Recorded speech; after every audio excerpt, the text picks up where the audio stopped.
Ejemplo de servicio. Ejemplo de servicio, ese es el título. Así que vamos a continuar aprendiendo. Mire, siempre lo invito a que se remita a la escena.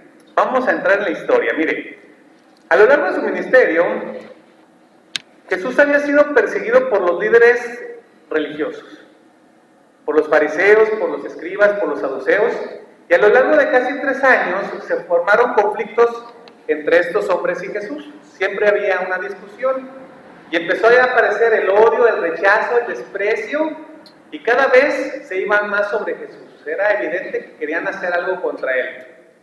Para Jesús y para sus discípulos estaba más que claro que estos hombres, estos religiosos, deseaban quitarle la vida porque les era un estorbo. Y mire, ya lo estudiamos la vez pasada, ellos planearon cómo matarlo. Ya lo habían platicado, lo decretó por ahí Caifás, ¿no? Es por eso que en estos últimos días Jesús había estado evitando que los sacerdotes o los jefes del Sanedrín le echaran mano. ¿Cómo lo hacía? Se mezclaba entre las multitudes. De día estaba ahí en el templo frente a todos los fariseos y los escribas, pero no le podían hacer nada porque tenían temor de que empezara una revuelta si le echaban mano ahí. Y en la noche se retiraba a descansar al Monte de los Olivos, pero como ya estudiamos, estar en el Monte de los Olivos, pues no era como que estaba ya en la soledad, ¿no? Sino que estaba rodeado de una gran multitud. Entonces era complicado. Vaya imaginando la historia. También Jesús tuvo cuidado de no revelar el lugar secreto donde se llevaría a cabo la última cena, la cena de la Pascua. ¿Por qué? Porque el peligro sería pues aún mayor si descubrían dónde estaba él solo con sus discípulos. Ahora, en su omnisciencia, Jesús sabía que Judas estaba buscando la oportunidad más mínima para entregarlo, para recibir su parte. Quería traicionarlo. Y mire, en estos momentos Jesús solamente vivía con la esperanza de ganarse unos centavos. Él ya había negociado 30 monedas de plata. Como vimos, pues era muy malo para negociar. El valor de un esclavo, muy poquito, ¿no? A estas alturas de la historia, que vimos la semana pasada, que fue sobre la cena del Señor, Judas ya había comido el pan, ya había convivido con Jesús, con los otros 11 discípulos, también cenó el Cordero Pascual, escuchó las palabras de Jesús, escuchó la exhortación del servicio, etcétera, etcétera, tomó el fruto de la vid, pero a pesar de todo lo extraordinario que vivió con Jesús, él consideraba que todo el tiempo que había estado con él era un tiempo perdido. Y tal vez nos preguntamos, pero ¿cómo puede ser eso? ¿Cómo puede ser que una persona que convivió con el Señor diga, no vale la pena seguir adelante? Pero aunque usted no lo crea, pues eso sucede con muchas personas que vienen aquí a la iglesia. Eso sucede.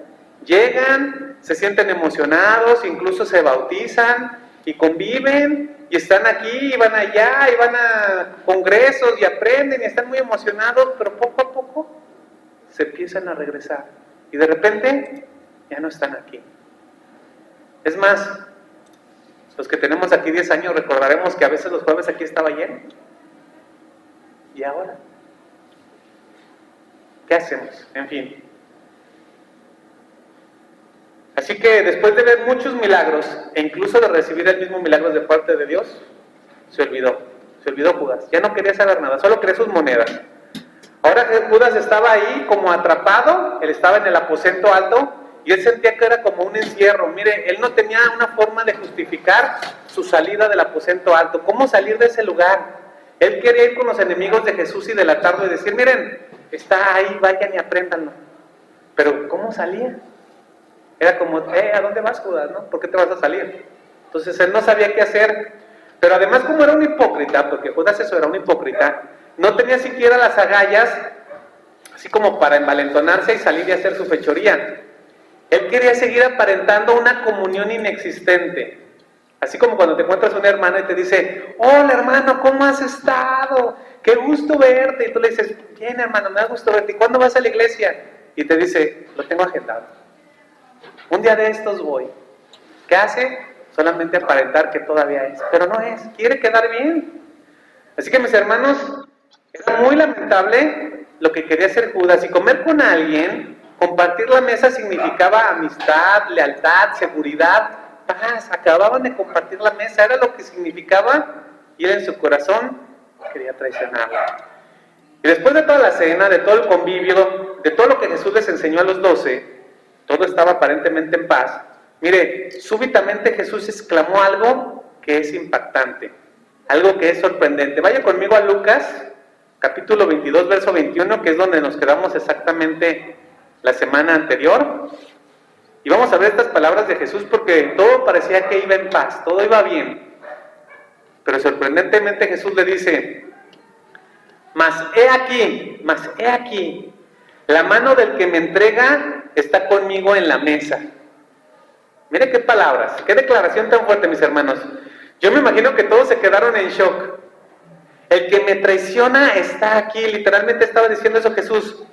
Y yo sé que unos estaban así como pasmados, como que no entendían qué era lo que estaba pasando, pero el que sí entendía, el traicionero, dijo: ya me descubrieron. Sin embargo, él continuó aparentando. ¿Por qué? Porque Judas era un hipócrita, era un traidor, era un codicioso, y en esos momentos no le quedó más que poner cara de: yo no soy, ni seré, me voy a portar bien. Él no sabía cómo reaccionar, pero en aquellos tiempos como ahora, cometer traición con alguien con el que has compartido los alimentos era alta traición, era casi impensable. Pero en su omnisciencia Jesús sabía todo. Él ya le había ofrecido una oportunidad de salvación, aunque Jesús sabía que desde el principio que no la aceptaría, que él solamente aparentaría. A pesar de todo lo que viera y viviera, él no cambiaría interiormente, pero le dio la oportunidad. Esto quiere decir que si Judas no lo hubiera entregado de cualquier forma, se iba a cumplir el propósito. De todos modos, Jesús iba a morir. Vaya ya el verso 22 de Lucas 22. Dice: a la verdad, el Hijo del Hombre va según lo que está determinado. A la verdad, el Hijo del Hombre va. Entonces Jesús le había dado una oportunidad de salvación a Judas, pero él no la quiso, él la rechazó, ¿sí? Entonces estas palabras de Jesús, la verdad es que son muy profundas, porque aunque evidentemente sabía que sería traicionado por Judas, pero aún si Judas no lo hubiera traicionado, de cualquier forma se iba a cumplir lo que estaba en la Escritura. Lo iban a apresar y lo iban a matar. ¿Por qué? Porque todo ya estaba dentro del plan de Dios. Simplemente todo esto era para que la palabra de Dios se cumpliera. ¿Por qué? Porque la muerte de Jesús se había planeado desde que el pecado, más bien, desde antes que el pecado hiciera su aparición en el Edén. Dios tiene el tiempo como presente, ¿no? Entonces él ya sabía lo que pasaría. Y entonces nos preguntamos, ¿por qué si Dios ya sabía que el hombre fallaría, no hizo otra cosa, no lo evitó? Bueno, simplemente él así lo planeó, ¿no? Él así lo quiso y esa es su soberanía. Y él designó la muerte de Jesús desde el principio, ya estaba escrito. Es por eso que Jesús enfatiza: el Hijo del Hombre va según lo que está determinado. Es decir, de sí o sí voy a morir, porque vengo a cumplir con un propósito. ¿Por qué? Porque el Cordero que quita el pecado del mundo forzosamente tendría que derramar su sangre, aboliendo de esta forma el sistema religioso y con esto dando nueva esperanza al mundo. Pero después agrega ahí en el verso 22, pero hay, y este hay es así como de dolor, pero hay de aquel hombre por quien es entregado, hay de aquel que me traiciona. Mire, aunque la muerte de Jesús no se podía detener, si lo queremos ver de esta forma, Judas sí se podía detener, si quería. Si él hubiera querido detenerse, lo podía haber hecho. Sin embargo, no lo hizo. Él decidió seguir adelante con su plan. ¿Por qué? Porque en su mente solo estaban las 30 monedas de plata. Era todo lo que había en su mente. Su codicioso corazón y su pecado lo seguían engañando y él seguía aparentando. Y miren, Jeremías 17:9, no lo busque, dice: engañoso es el corazón más que todas las cosas y perverso. ¿Quién lo conocerá? ¿Cómo nos engaña el corazón? Mire, a todos nos engaña. Podemos decir, donde sea, soy cristiano, estoy delante de Dios, yo no miento, yo no robo, yo no engaño, etcétera, etcétera. Podemos decirlo, pero saber en nuestro interior que sí lo hacemos y estar aparentando, ¿a poco no? Yo conozco personas que predican cosas increíbles, muy bien, y luego conoces sus vidas y te quedas así de, ¿es en serio? Hay otros que aparentan con los demás una religiosidad que no tienen. Entonces tenemos que ser transparentes y verdaderos en todo lugar. Sin embargo, Jesús le dice claramente, ay de aquel que me entregue, él será maldito, será condenado por toda la eternidad. Y mire, a pesar de esta advertencia, porque Jesús le está diciendo, ay de aquel que me entregue, Judas no cambió de parecer. Él decidió hacer lo que hizo y por lo tanto, él es total y absolutamente culpable de su decisión. Y por lo tanto, por esa elección, pagará eternamente. Él lo decidió. A pesar de que el Señor le estaba diciendo, ay del que me entregue, Judas, todavía tienes la oportunidad, no lo hagas. Pero lo hizo. Verso 23, mire hacia dónde nos dirigimos. Entonces ellos, es decir, los discípulos, comenzaron a discutir entre sí, empezaron a pelearse. ¿Quién de ellos sería el que había de hacer esto? ¿Quién de nosotros será el traidor? Es decir, ellos al escuchar la traición, esa que realizaría uno de ellos, quedaron consternados. Y en palabras de Jesús, ellos entendieron su fragilidad y se dieron cuenta que cada uno tenía el potencial de traicionar a Jesús. Que cualquiera de ellos era capaz de realizar una acción tan baja y perversa, cualquiera de ellos. Así que se empezaron a analizar y a verse las caras, ¿no? Si no soy yo, porque yo no lo voy a traicionar, entonces, ¿quién será? ¿Quién será? A ver, de los que estamos aquí, ¿quién será?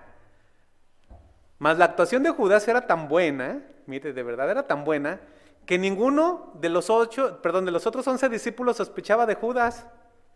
Ellos más bien estaban desconfiando de sí mismos y algunos le preguntaban a Jesús, Señor, ¿acaso seré yo? Esto está en otro evangelio, ¿acaso seré yo? Ahora, como siempre les digo, imaginen la escena, ¿no? Mire, Pedro se sentía el guardaespaldas de Jesús. Él sentía que era el defensor de Jesús, ¿no? Ya me imagino a Pedro diciéndole a Juan, oye, tú y tu hermano son hijos del trueno, son bien tremenditos. Ya sé que se creen muy bravos, pero ni se les ocurra traicionar al Señor, ¿eh? Y Juan respondiendo le dice, más bien tú, Pedrito, tú eres bien impulsivo y peleonero, no vayas a regarla, Pedro. Y Pedro le contesta, no, ¿cómo crees, Juan? Tú sabes que pondré mi vida por el Señor. Entonces Juan le dice, bueno, entonces si tú no eres el traidor y yo tampoco soy el traidor, pues entonces ¿quién podrá ser? ¿Quién será? Mire, y esto se la hacían los discípulos discutiendo entre ellos, pero no llegaban a ninguna conclusión. La duda era, ¿quién será el traidor? Y ellos fueron eliminando las posibilidades, pero mire, Judas nunca fue el sospechoso. ¿Por qué? ¿Quién sospecharía de aquel administrador que cuidaba con tanto celo las monedas? A ver, ¿quién sospecharía de ese administrador tan fiel que cuidaba hasta los centavos? No sospechaban de Judas. Es por eso que Pedro le dijo a Juan, pues pregúntale al Señor, pregúntale a ver quién es. Mire, vamos a leer esto que les acabo de parafrasear, esta historia. Vaya por favor a Juan 13:21. Juan 13:21. Así como que se los platiqué muy coloquialmente, ¿no? Pero pues eso es, ¿no? Era la forma de expresarse, como nos expresamos naturalmente. Juan 13:21.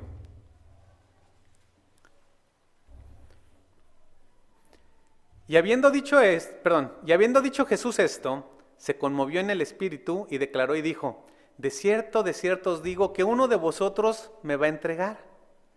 Entonces los discípulos se miraban unos a otros dudando de quién hablaba. Y uno de sus discípulos, al cual Jesús amaba, se está refiriendo a Juan, estaba recostado al lado de Jesús. A este pues hizo señas Simón Pedro para que preguntase quién era aquel de quien hablaba. Oye Juan, pregúntale, era lo que yo les decía, pregúntale, ándale, tú estás cerquitas.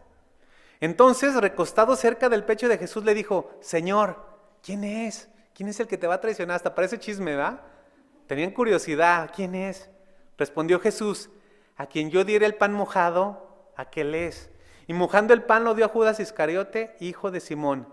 Y después del bocado, Satanás entró en él. Y ya explicamos lo que significa que Satanás entró en él, ¿eh? No fue literal.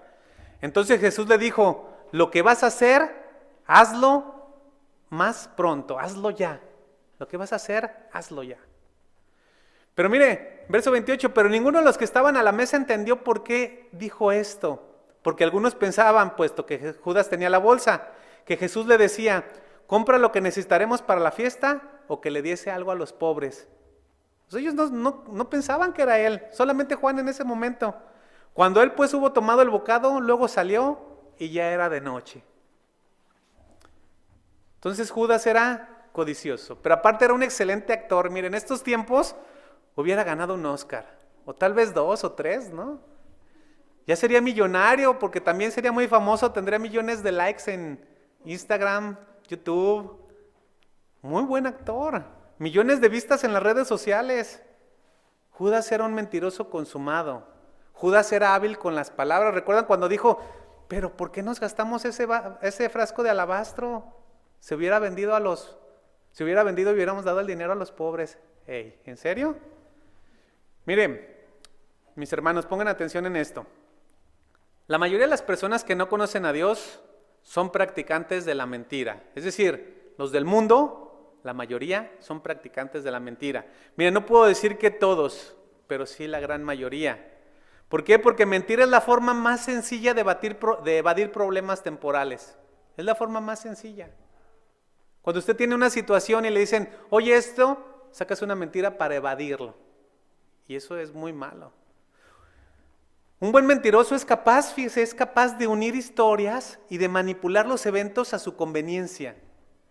Y tiene la capacidad de convencer a quienes lo rodean. Un mentiroso es capaz de crear cortinas de humo y puede aplazar el problema. Lo puede aplazar. No, es que fue por esto, fue por lo otro, me encontré a fulanito, sucedió aquello, etcétera, etcétera. Y se acuerdan de una mentira que dijeron hace 3 meses y la hacen que concuerde. Pero una mentira forzosamente va a llevar a otra mentira. Forzosamente. Mientes una vez y después tienes que mentir para cubrir esa mentira. Y después tienes que volver a mentir para cubrir esa otra mentira. Y se empieza a hacer una bola de nieve. Así que una mentira lleva a otra y luego a otra hasta que ya no se puede detener. Ahora, yo sé que todos, absolutamente todos, conocemos a personas que de frente nos alaban. Nos hablan muy bien. Nos hacen hasta caravana. Y están de acuerdo en todo lo que digamos. Pero muchas veces es apariencia. ¿Por qué? Porque detrás hablan mal de nosotros. Y mire, ¿qué podemos esperar de personas que no han recibido la salvación? ¿Qué podemos esperar de personas que no son hijos de Dios, sino que son hijos del diablo? Pues ese es el pan de todos los días. Yo recuerdo a algunos proveedores, oye, ¿me vas a mandar esto? Sí, hoy te lo mando. Y ahí estás detrás de ellos, hoy, mañana, pasado, y ahí vamos. Es un sufrir, ¿no? La pregunta es, ¿qué hay de nosotros? ¿Qué hay de usted y qué hay de mí? Mire, como cristianos, se supone que debemos de hablar siempre con la verdad, ¿verdad? Se supone. Pero ¿quién de ustedes en este momento se atrevería a levantar la mano y decir, yo ya no miento, yo ya no manipulo? ¿Quién se atrevería a levantar la mano? Sinceramente, yo no. Y de repente cuando he actuado mal digo, Señor, perdóname. Gracias a Dios que el Espíritu Santo luego me redarguye, pero créame que ahí estamos. Estamos en la lucha cotidiana. ¿Verdad que es difícil levantar la mano? Difícil. Mis hermanos, la mentira temporalmente nos saca a flote, pero poco a poco, conforme la verdad se va revelando, esa misma mentira, que fue nuestro salvavidas temporal, nos va hundiendo. Nos va hundiendo. Judas, mire, todos podemos ser Judas. Todos tenemos la capacidad de traicionar al amigo, al hermano, a la esposa, al amigo, a los hijos. Todos tenemos el potencial de traicionar incluso aquello que decimos creer. Pero ¿sabe? El Señor es bueno y nos da oportunidades. Y mientras hay vida hay esperanza y alarga su misericordia cada día. Así que debemos de analizarnos y cada día ser lo más transparente posibles. Miren, no nos autoengañemos. Si nos hemos equivocado, pidamos perdón y empecemos a hablar con verdad. Y mira, hasta se nos va a ir haciendo un hábito. ¿Por qué? Porque la verdad siempre saldrá a la luz. Así que tenemos que dejar este terrible hábito. Continuamos leyendo, sigamos ahí en nuestro libro de estudio, Lucas 22, 24, dice, y hubo también entre ellos, mire, habían discutido a ver quién era el que lo iba a traicionar, y ahora dice, hubo también entre ellos una disputa sobre quién de ellos sería el mayor. Fíjese nada más, ¿es en serio? ¿Es verdad? Ve el corazón humano, ve su depravación, su perversidad. Mire, la palabra de Dios nos hace una radiografía de lo que somos y lo hace de una manera increíble. La palabra de Dios no miente y nos muestra tal y como somos. ¿Por qué? Ninguno de los 12 que estaban ahí fue capaz de ponerse en los zapatos del Señor. Ninguno fue empático con su dolor. Ya todos sabían que Jesús moriría. Pero tal parece que ellos estaban ajenos al sufrimiento de Jesús. No se daban cuenta que Él en su parte humana también sufría, también sentía. Primero se centraron en quedar bien con el Señor. Ellos trataron de dejar en claro que ninguno de ellos era el traidor. Y después de un rato de discutir sobre quién sería el traidor, cuando ese tema ya no les importó, entre la discusión sacaron a flote un conocido problema, un problema que era entre ellos y que ya lo estudiamos hace no sé cuántas enseñanzas. Y ahora están pensando en qué posición van a ocupar en los cielos. Fíjense nada más.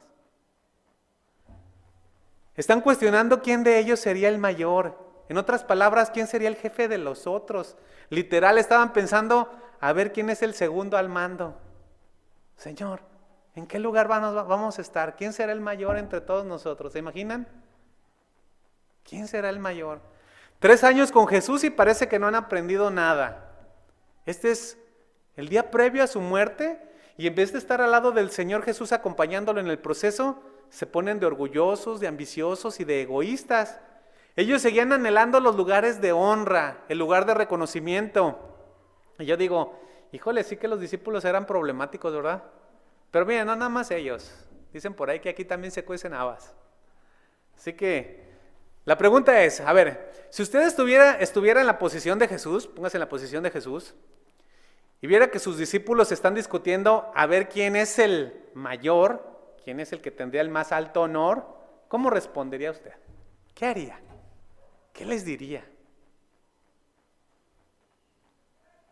No vean la escritura, eso es copiar. ¿Qué haría? ¿Actuaría con un regaño? ¿Les haría una llamada de atención fuerte? ¿Los exhortaría a corregir sus pretensiones, a que dejaran de ser necios y ambiciosos? Oye, Juan, cálmate. Ya van varias veces que me dices que quieres estar en el lugar de más alto honor. ¿Harían eso? O tal vez le dirían, todos ustedes no han aprendido nada, son una bola de hipócritas. Solo me siguen porque esperan de recibir de mí algo. Pero por ambiciosos han perdido la herencia. Tal vez nosotros podemos actuar así, ¿no? Como humanos. Pero mire, Jesús no lo hizo de esta forma. En vez de regañarlos severamente, les respondió de una forma gentil, amable, y con esto mostró nuevamente el amor. Un amor que viene de parte de Dios, un amor divino. Verso 25 de Lucas 22 dice, pero Él les dijo, con una analogía como siempre, los reyes de las naciones se enseñorean de ellas, y los que sobre ellas tienen autoridad son llamados bienhechores, mas no así vosotros, sino sea el mayor entre vosotros como el más joven, y el que dirige como el que sirve. ¿Por qué? ¿Cuál es el mayor? ¿El que se sienta a la mesa o el que sirve? ¿No es el que se sienta a la mesa? Mas yo estoy entre vosotros como el que sirve.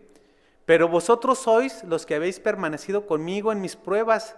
Yo pues os asigno un reino, como mi Padre me lo asignó a mí, para que comáis y bebáis a mi mesa en mi reino, y os sentéis en tronos juzgando a las 12 tribus de Israel.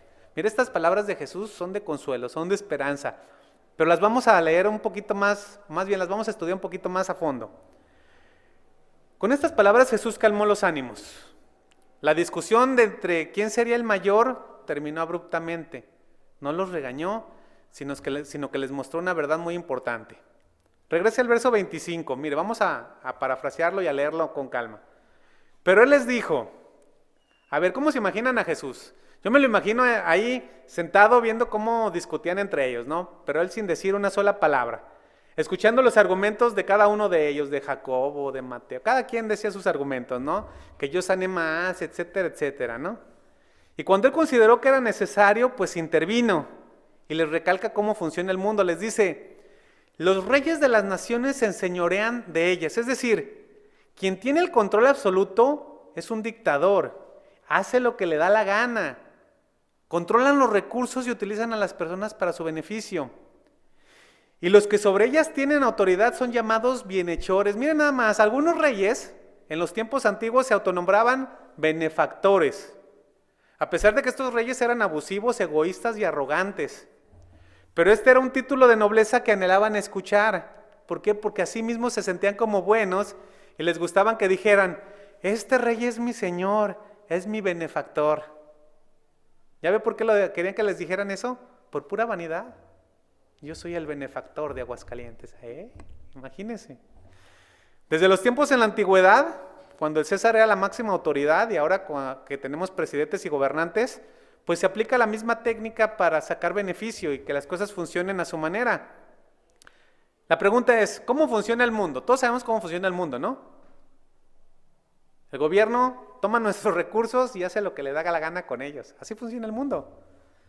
Lo hacen por la fuerza, por intimidación, por terror fiscal, por control psicológico, y usted escuche los comerciales, por el uso intimidante de la fuerza pública, etcétera, etcétera. Es lo mismo desde la antigüedad. Pero Jesús les indica que el reino de los cielos no funcionará como funciona el mundo. Y Jesús les dice, ¿ustedes quieren saber quién será el mayor entre ustedes?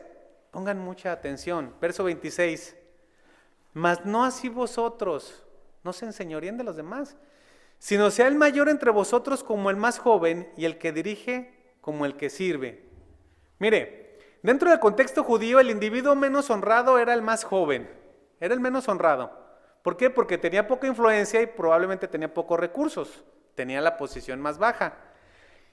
Los más jóvenes siempre se mantenían humildes, ellos no decían nada, estaban aprendiendo. Entonces la idea es que el mayor en el reino de los cielos es el que es más humilde, además le sirve a los demás. Esa es la idea. Se lo voy a leer en la versión lenguaje actual, a lo mejor les entiende un poquito mejor. Dice, pero ustedes no deberán de ser como ellos. El más importante entre ustedes debe ser como el menos importante de todos. Y el jefe de todos debe servir a los demás. El jefe de todos debe servir a los demás. Ahora ya me pregunto, en la mayoría de las iglesias, ¿qué es el pastor? En la mayoría de las iglesias, tristemente, el pastor es alguien idolatrado, alguien que lo traen acá arriba, alguien como que lo consideran lo máximo. ¿Y saben qué? No debe de ser así. Claro, tiene que recibir respeto, claro que sí, pero no se le debe de traer aquí, porque aquí mismo nuestro Señor Jesucristo lo dice, el jefe de todos, el encargado, debe servir a los demás. Cuando el pastor viene aquí, viene a servirnos. Pero en muchos lugares el pastor se enseñorea y eso está muy mal. Y por si no les quedó claro a los discípulos, les vuelve a decir en el verso 27, ¿por qué? ¿Cuál es mayor? ¿El que se sienta a la mesa o el que sirve? Ahora, desde la perspectiva del mundo, pues todos consideramos que el que se sienta a la mesa, pues es el mayor, ¿verdad? Eso consideramos. Y Jesús sabía que eso mismo estaban pensando sus discípulos y les hace énfasis con una pregunta retórica. ¿No es el que se sienta a la mesa? Yo sé que ustedes piensan así. El que se sienta a la mesa, pues normalmente es el mayor porque es el dueño o el anfitrión y los demás le sirven. Pero en el reino de los cielos no es así. Y dice Jesús, mas yo estoy entre vosotros como el que sirve. Mire qué ejemplo, qué palabras de Jesús. Él era el mayor, ¿sí o no? Mire, y en todo sentido, literalmente mayor en todo. Él había recibido la creación entera de parte de su Padre, la creación entera. Y esto lo reconocían sus discípulos, por eso le llamaban Señor. Él era y es el Señor de señores, el Rey de reyes. Y dice, mas yo soy el siervo. Ahora, el hecho de que Él se pusiera como siervo, no se lo podían discutir los discípulos. ¿Por qué? Porque a lo largo de 3 años habían visto cómo Jesús le había servido a los enfermos, a los cansados, a los necesitados, a los endemoniados. Le había hecho a veces de médico, otras veces de compañero y muchas veces más de pastor. ¿Qué había hecho? Servir. Había estado dando consejos, guiando, enseñando, corrigiendo. Todo el tiempo estuvo sirviendo. Eso era lo que hizo Jesús. Servir, servir, servir constantemente. Y mire, también hacía poco que les había servido directamente a los discípulos. Y lo hizo precisamente para dar ejemplo. Lucas no lo narra, esto no está ahí en el Evangelio de Lucas, pero en el Evangelio de Juan encontramos que Jesús se levantó de la cena y no sabemos exactamente en qué momento fue, ni en qué momento dijo estas palabras, si fue antes o después de la cena, pero Jesús tomó un balde con agua, se ciñó el manto y comenzó a servir a los discípulos. El Hijo de Dios, el Rey de Reyes, no se enseñoreó de ellos, no le dijo, pues vengo con los pies bien polveados, Pedro, así que, ¿qué vas a hacer? No, nada de eso, sino que él se puso como ejemplo de servicio y les lavó los pies. ¿Ustedes recuerdan esa historia? Ahora, este ejercicio, esta función, este servicio, lo realizaba el esclavo sirviente de más bajo rango en aquel tiempo. Y Jesús les dice en Juan 13:13, vosotros me llamáis maestro y señor, y decís bien, porque lo soy. Y no se estaba vanagloriando, era lo que era, ¿no? Pues si soy el señor y maestro, y he lavado vuestros pies, vosotros también debéis lavaros los pies los unos a los otros. Porque ejemplo os he dado, para que como yo os he hecho, vosotros también hagáis. Ejemplo. Un ejemplo verdadero. Miren, mis hermanos, nosotros en muchas ocasiones, la gran mayoría de nosotros, muchas veces no somos capaces ni de llamar al hermano que tiene un problema, ni siquiera para saludarlo a ver cómo está, mucho menos para ponernos a sus órdenes y decir, ¿en qué te ayudo o qué necesitas? Muchas veces no hacemos ni siquiera eso. Nos falta, y lo tengo que decir con todas las palabras, nos falta más hermandad, nos falta más comunión. Es triste, pero así es. Y Mateo va todavía un poquito más allá y marca el mayor de los servicios, aquel que Jesús vino a hacer por la humanidad. En Mateo 20:28 dice, como el Hijo del Hombre no vino para ser servido, sino para servir y dar su vida en rescate por muchos. Mire, servir es dar la vida, es dedicar parte de nuestro tiempo por los demás. Eso es servir. A veces lo vemos como una carga, pero no es así.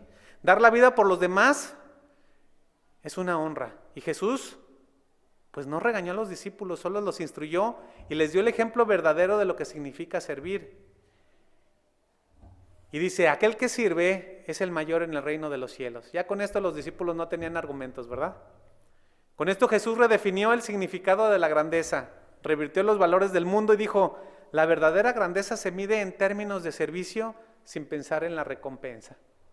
Si pensamos en la recompensa, ya no es servicio, es trabajo.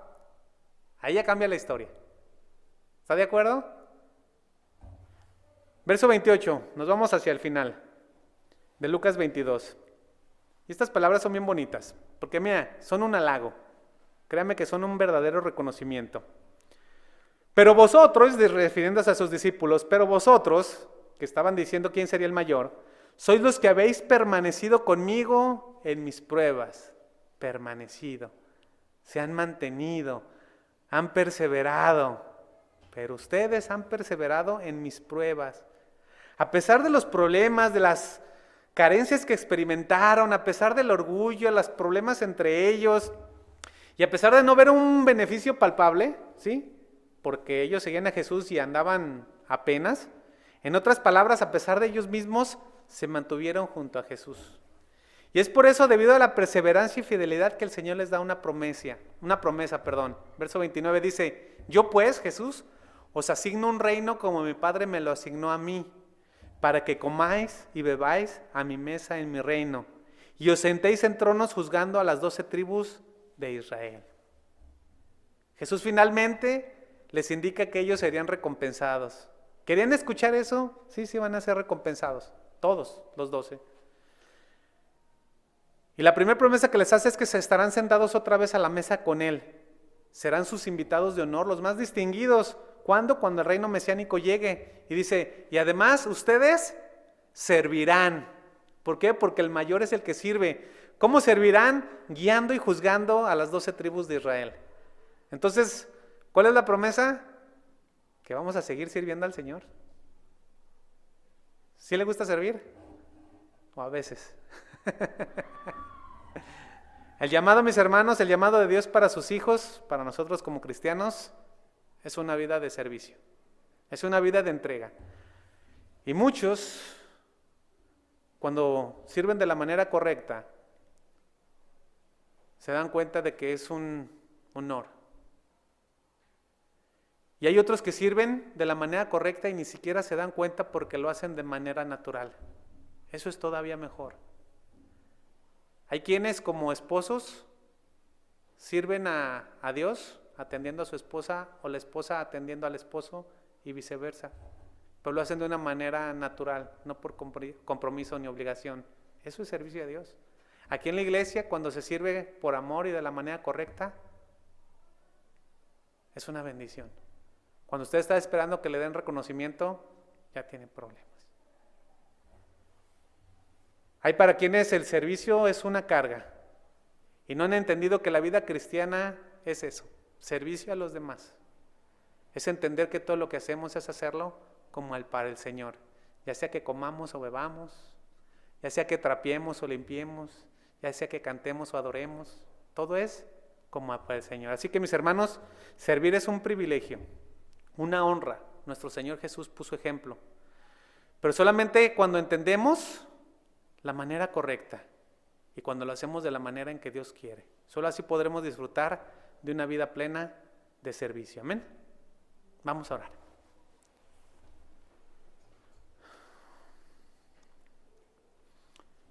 Bendito Dios y Padre Celestial, Señor, muchas gracias te damos por tu palabra, que como siempre nos confronta, que como siempre nos redarguye, que como siempre también nos guía y nos enseña, y sobre todo nos da esperanza de que aún podemos mejorar, aún podemos cambiar, aún podemos, Señor, redirigir nuestra vida basándonos en tu palabra. Esa esperanza, Señor, que tenemos de que un día tú regresarás también nos hace sentirnos confiados y querer seguir sirviendo, Señor, de la manera que tú quieres, hacerlo por amor, hacerlo con ese deseo, Señor, de que tu reino se siga extendiendo y que a pesar de las circunstancias, Señor, pues nos ayudes a perseverar, a permanecer en ti y que nunca se nos haga carga, Señor, porque en el momento en que se nos haga carga creo que tendremos que inclinarnos y pedirte perdón y empezar de nuevo, Señor. Ayúdanos a perfeccionarnos en ti.